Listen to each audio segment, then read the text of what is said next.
السلام علیکم دوستوں، شہر دلکشا یعنی کیلگری سے حاضر ہیں اور دعا گو ہیں کہ آپ سب بخیر ہوں۔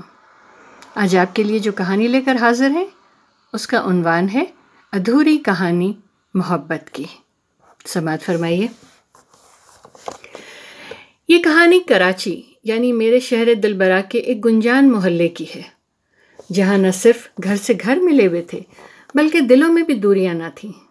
سکون کا زمانہ تھا۔ رات کے آخری پہر بھی اگر گھر کا دروازہ کھلا رہ جائے تو کسی کو تشویش نہیں ستاتی تھی۔ گھروں میں پچھلی گلیوں کا رواج تھا اور پچھلی گلیاں زنان خانہ تصور کی جاتی تھیں۔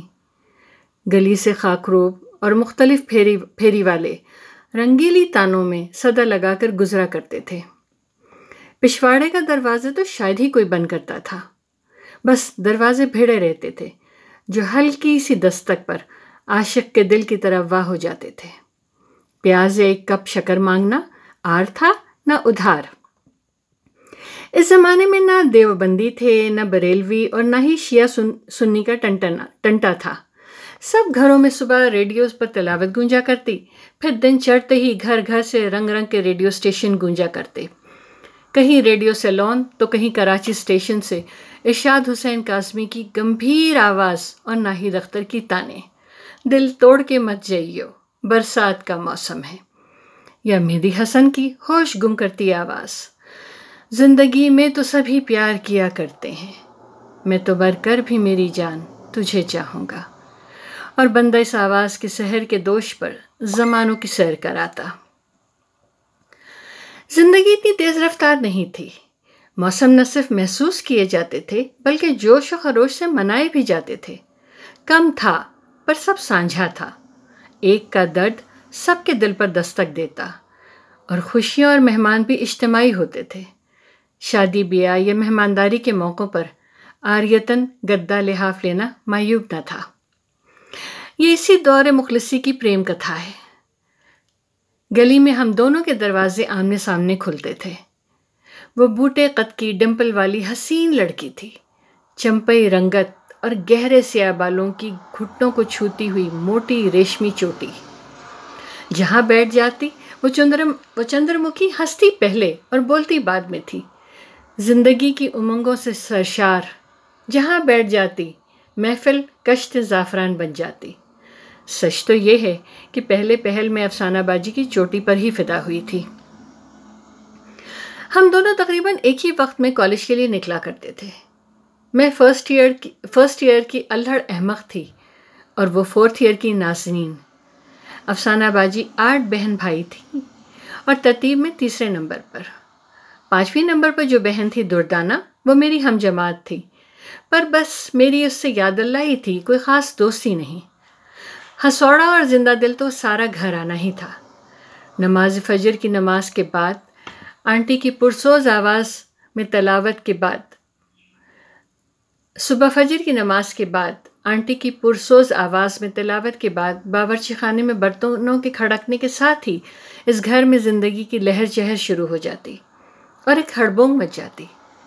3 کمروں کا مختصر سا گھر جس کے مکینوں کا بیشتر کام اور وقت صحن میں ہی بسر ہوتا، اور ہوا کے دوش پر تلتے پراٹھے اور آملیٹ کی خوشبو کے ساتھ قہقہے اور خوشنوائی بھی اڑوس پڑوس میں سفر کرتی پھرتی۔